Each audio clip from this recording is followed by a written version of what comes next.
TogetherForPeace has offered an HD camera as a prize for the best hit job on Thunderfoot's video, Why Do People Laugh at Creationists, Part 36. So let's get started. He's got a method of validating the Bible. I'm arguing that the Bible contains scientific insights that have been known for 3,000 years, revealed in the pages of Scripture that man did not discover until modern times, thereby lending credibility to the author's claims to divine inspiration. Here is Thunderfoot's first lapse in critical judgment. What Venomfang X has just said is demonstrably false, and Thunderfoot didn't explain why. I can show you dozens of religions that had access to the kinds of scientific facts Venom only pretends he is talking about, but it won't give those religions any credibility at all. Just Google ethobotany and ethopharmacology, and you'll find plenty of examples of tribal shaman who have known things that modern chemists didn't at that time know about how plants were used as medicines, dyes, poisons, and more.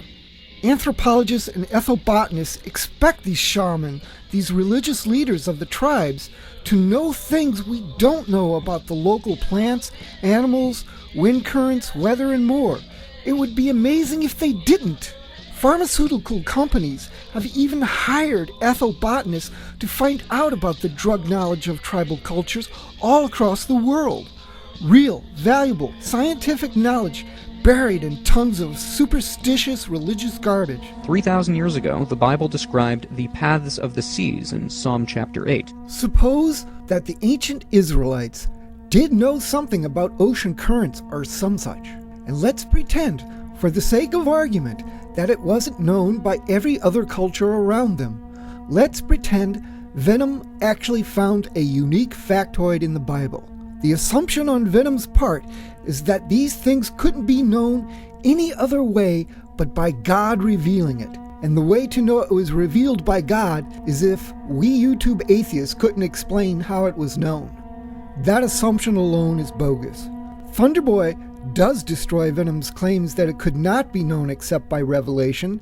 He does it by showing us other ways of knowing about currents, by experience, without revelation from God. But Thunderfoot should have also challenged Venom's arguments from ignorance, his God-of-the-gaps ideas on how to tell God-revealed knowledge from knowledge gained from simple observation of the world.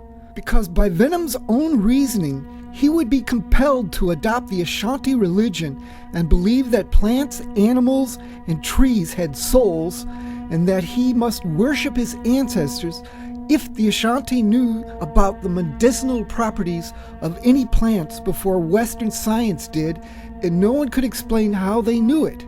He'd have to believe the religion of almost every primitive tribe in Africa and South America that had knowledge of some medicinal plant modern science didn't know about until some ethnopharmacologist talked to the witch doctors of those tribes. What Venom does not comprehend is that it's not these little tidbits of knowledge that matter. It's the framework the knowledge exists in. Recall something else Venom said.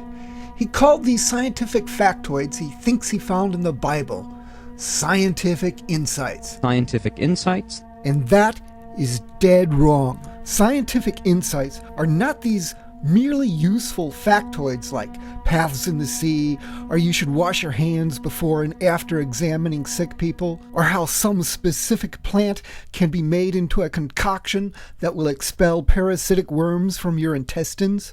No, a scientific insight isn't that kind of pragmatic knowledge. It's an insight into why the world works the way it does.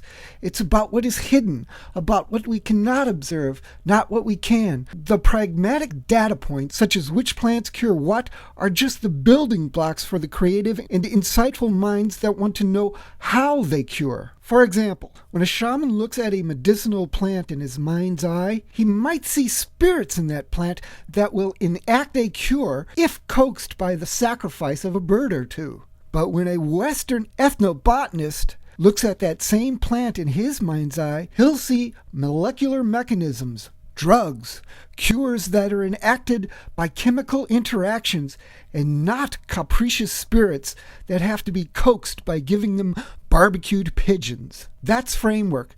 That's the modern scientific paradigm versus the paradigm of the tribal religion. The shaman and the ethnobotanist both see the pragmatic results, curing people, in a plant that might do it. But their explanation on how that happens are radically different. The ethnobotanist has some scientific insight. The shaman is working from a supernaturalist paradigm. The ethnobotanist is working from a naturalist paradigm. Now, Thunderfoot knows the difference between the supernatural and the naturalist paradigms, and he has hinted at this kind of scientific naturalist insight before. But I have looked into the core of this reactor and seen beauty. Now, I know what many of you will say. It's just a bunch of metal cans and radioactive pipes with a kind of pretty glowing swimming pool. Where is the beauty? The beauty does not come from what it looks like, but from what it represents. When I look at this reactor, what I see is almost an irrelevance. In my mind's eye, I perceive the symphony of mathematics, materials, nuclear physics, thermodynamics, and engineering, spawned from the pooled knowledge of mankind. Note that last bit again, because the boy Thunder's own words have implications he hasn't noticed. Spawned from the pooled knowledge of mankind. Hillary Clinton once said, "It takes a village to raise a child." Well, it takes a civilization with our governmental structures and research institutes to maintain modern science. Imagine if we could give a shaman a PhD in biochemistry, and then we put him back with his tribe where he had no access to modern lab equipment. What good would that knowledge do him there? He'd be better off seeing spirits in the plants than seeing molecules. How could that atomic knowledge serve him if he didn't have some equipment for spectroscopic analysis to identify the chemicals, or solvents and vacuum evaporators to isolate them? This same point hits the boy Thunder's example of what God should have done to gain credibility. Why not just put an entry-level biochemistry textbook as an appendix and save billions of man-years of pointless suffering? A biochemistry book from what era, Thunderfoot? A modern biochem book requires the existence of computers and all sorts of advanced lab equipment in order to make sense and be useful. I suggest you page through a biochem book now and take note of how much of the biochemistry is about analyzing the results of sophisticated lab equipment the ancients did not have access to.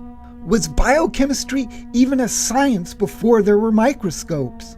Modern biochemistry would be as useful to the ancient Israelites as it is to a modern witch doctor. Germs, tiny creatures, too small to be seen, smaller than fairies, would be as believable as spirits without at least a microscope to see at least the big ones.